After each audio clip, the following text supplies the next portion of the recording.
Not until they shine it up. It had to go through some cleansing. It had to be polished. It had to be rubbed. It had to be chipped off and shaped. So a jewel in the making is not one that's in the fire, but it's one that has been in pressure, been in the fire, that done been under tremendous, and it comes out harder than anything. Gold, you can put the fire to it, melt it down, and you know what? You can melt it liquid, and sling it out across the yard. 100 years later, it'll be the same amount you slung out as it was when you first got it. Do y'all know that? The hotter it get, the better it is. The hotter silver get, you got to do a little bit more to silver to make it pure than you do gold. Why is that? It's precious in His sight. Matter of fact, I need 2 or 3 tons of silver to sell, or gold. But you realize gold way more than silver, right? I don't know. God had got His way of doing stuff. He fixed it. Come on. But when you're going through the press and you're going through your emotional battles, now you got a mental battle and folks laughing at you, go see my doctor. Sister Afro, he's got a PhD and he's been to college for 25 years to study people like us that got afros and to find out what the whole mental status is, and he will diagnose you. I'll listen to everything he said, but the sucker is still messed up. Number one, he should have sent you to Jesus instead of sending you to another man that think because he got a PhD, he know all the ins and outs. You don't elaborate with a demon. You cast the sucker out. You don't sit there and let your emotion get the best of you, because Jesus Christ is bigger than your emotion. I hope I'm making some sense. He had problems. But look at the church today. You know, it's a curse when you can't produce. You can't manifest. Come on, mama or daddy might have spoke something negative over you when you was in the mother's womb. Do y'all hear what I'm saying? So he spoke a negative word. Now through the sexual things, I'm debating if I should have an abortion or not. Do you know that when somebody speak over you, you hear it in the womb? Yes. And when you spoke a negative thing, I don't know, and then next thing you know, Charlie Brown done left you. And you're there, and you had to go to the hospital and have the baby by yourself. You had to go through everything. You done raised them most of all their life. And now when he done lost his job and ain't got nowhere to go, he be homeless. Here he come back looking like a sad rat that's been floating in cooking oil. Can't get out because he's slick. You can't hold him because he's slick.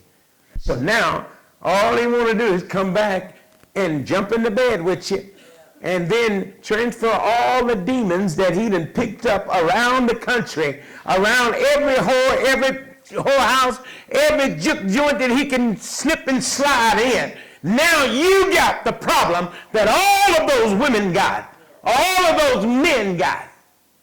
So what's going on? Sexual problems. Thank you, Lord. Bring you know, more innocent people die from sexual diseases because their so-called mates wasn't honest with them. And if you got a snake that's out here running around from one bed to the next, and he said, I'm going to leave you, let him go, let her go. If they're going to sleep around pretty soon, you'll have some kind of STDs, and you don't even know about it. You're up there living for Jesus. You going to church, speaking in tongues, and dying early. Yeah. And then they find out, because the health department called your house to talk to him, and they have to turn it in. I've seen so much of this. Sexual problems. They can't keep their clothes on. And if you be with somebody within a minute they done undressed and got all their clothes off, you need to run as fast as you possibly can because they're professionals at what they do.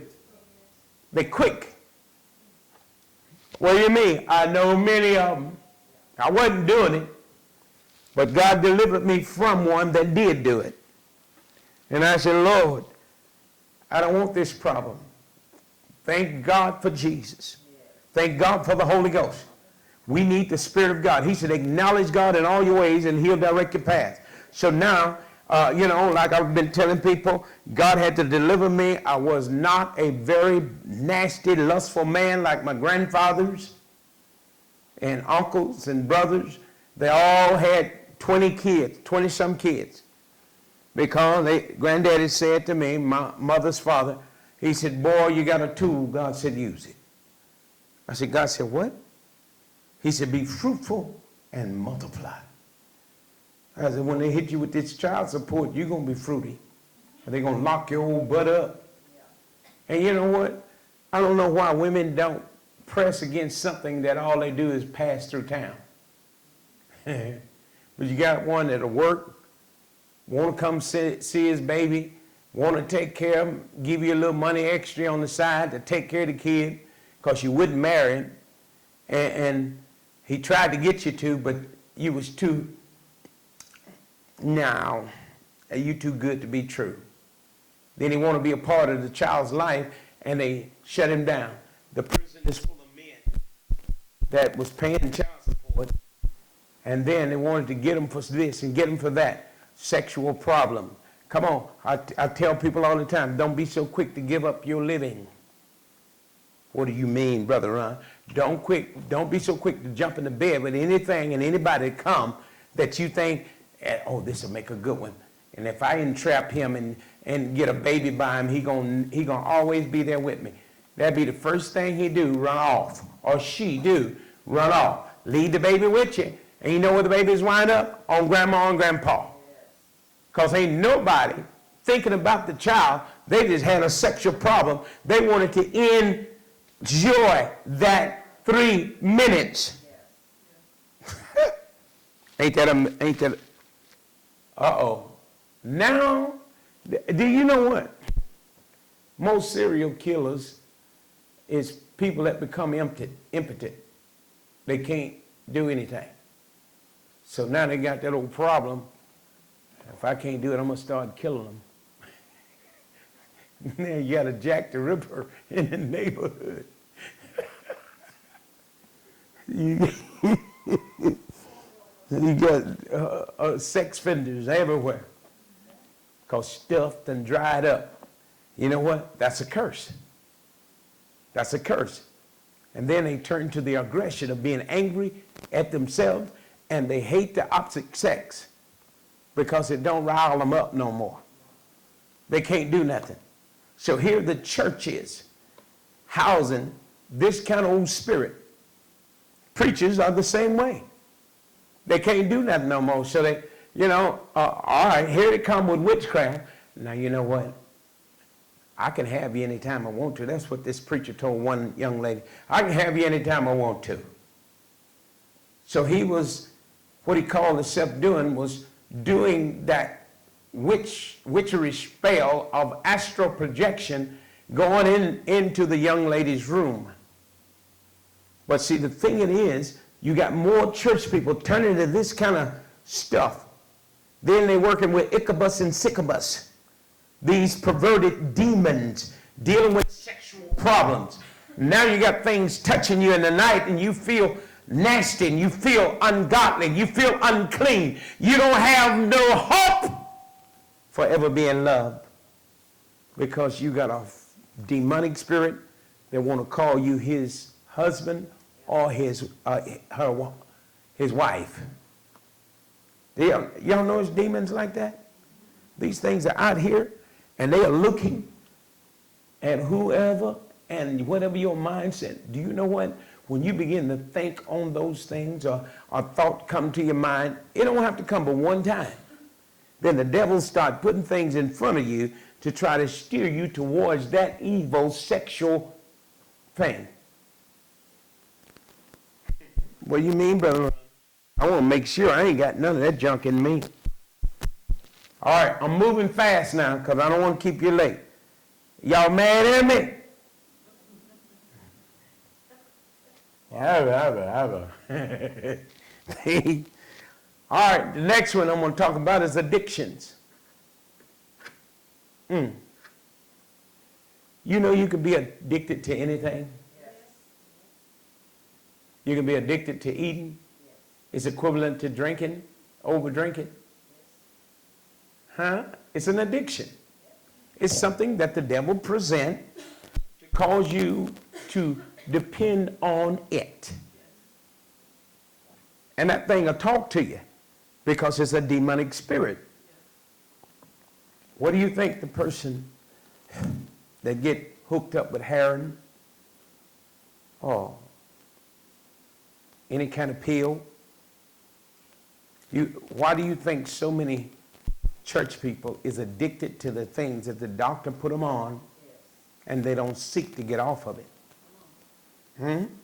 It's an addicting habit that somebody spoke into your life, somebody invited it and given it to you, somebody but God that you admired and adored, and you saw them look like they was living up.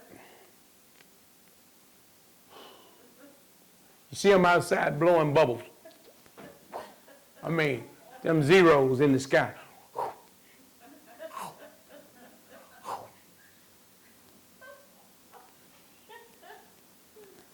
I know a guy that was so addicted he would smoke 3 cigarettes at the same time. And he'd line them up and sit there and just blow bubble. I said, brother, what's wrong? I don't know, man.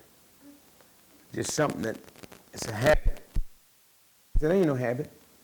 That's an addiction. This demon is driving you. What do he want you to do? He wants you to mess your lungs up so you can't breathe. And most of them that try to come off of it, first thing they do, you got CO payday. You got, what is COPD? Corporal punishment? Or colonoscopy? Oh, pulmonary. Some kind of old disease in your lung. Now they put you on it. You know what? I go everywhere now with my little air machine.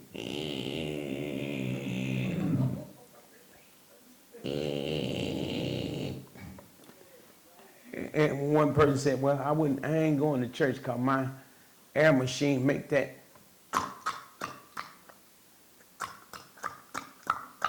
I said, what is it doing? It's pulling the air out to make oxygen for me. And I just don't want to come to church like that. Well, when you was warned to quit, to let it go, turn to the Lord.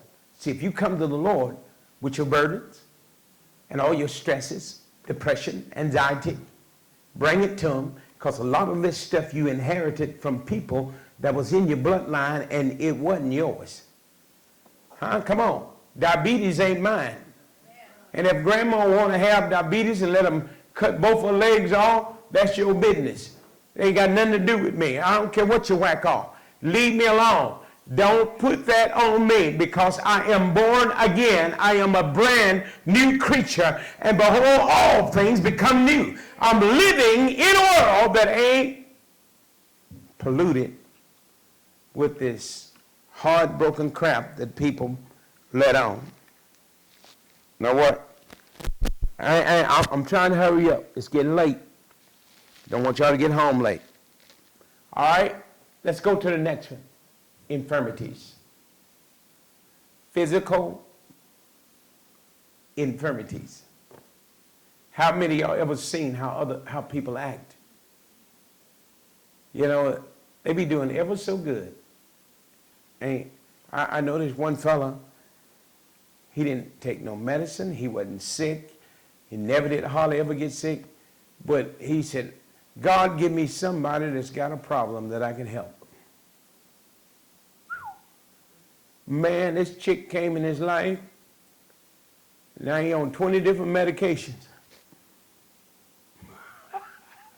I said, my God. He asked for the wrong thing. He was asking for somebody that he can be in authority over, and they would love him for what he is doing for them. That ain't what God wants you to ask for. Lord, give me cleansing in my own heart, that if a demon show up, we'll cast him out, and they become new creatures by your word. But don't ask for somebody already got 1,001 problems. Brother Ron, you shouldn't be preaching like that. Well, it's the truth. Now you got infirmities that came from somebody else, and it just went on and manifested in your life. She was bipolar, she was schizophrenia, she had psychic episodes all the time. What's one of them people that holler out and go to cussing and stuff real loud, just be sitting there, you belong to so and so and so. And then she said, oh, I'm sorry. They call it Tourette's. That's a demon. It ain't God. Huh? He said, with loving kindness. Well, I wanna be one to help this person. About like folk going up here to the dog pound, they get a dog that's already handicapped. And he ain't got, but this woman got a dog and he can't even walk. But she makes sure she'll feed him if she had to feed him with a syringe. And the dog crawling around on his belly, scooting around, got a big old head. Only thing he can move is his head. And I said, why would anybody want to go and get something like this and you go to the doctor and you got a doctor hospital bill for a dog? They won't do that for a human. See how this thing done got infected? People will go to the hospital and spend $10,000 on that dog. It's their dog. If that's what they want to do, that's what they're going to do. But what about the man laying out here side the road that's crying, help me? And a lot of them laying out there crying out the road don't need no help. They need to get up and stop feeling sorry for themselves and get up and go get a job. Yes. Brother Ron, that means you don't care about people. That's not so. I love them. I ain't never passed by none of them without putting a hand out. But if I see you on that same corner and you done got what you need, well, I followed this person one day from one of these corners up here. She went up by Walmart, got in a Mercedes, drove down the road, went to the other corner. She parked over there on the other side of town and country, and she stood out there with a sign, homeless, need gas, need help. And I seen people stop and give her 20, 10. Now, if you got 1,000 people doing that, yeah, you can make a good living. Yes. Got up one day, and when they walked out, they went and got in one of them old trucks that was this high, and they eased on out. They took the hat off, the coat, shook her hair out. Then she looked like a whole different person, was standing on that corner. I don't believe in that. No. I don't believe in that. One of them, I asked him, I said, hey man, I need some help. I can give you a job. And I said, what I'll do, I'll get you a room for the night. I said, we'll go get the room. You put your stuff in there and you come on, work with me, and I'll pay you for the day. And you have the night to where you can go and be in the warm, take a good bath and everything. And I said, we'll go to dinner when we get through working. No, man, you think I'm going out there getting in that hot sun? Is it too hot for me? I ain't going to do it. And I just said, forget it. I put my money back in my pocket, drove on down the road. Hallelujah. So now a physical infirmity. You know people that's got physical infirmities? And they can't find a problem. Why are you hurting? Why are you sick? Why are you suffering like this? What's the cause? See, when you find the cause, the problem will see. You got a curse. It opened the doors for these sicknesses to come into your life, and you'll be sitting up there dying with cancer, symptoms, and or something that seemed to be cancer,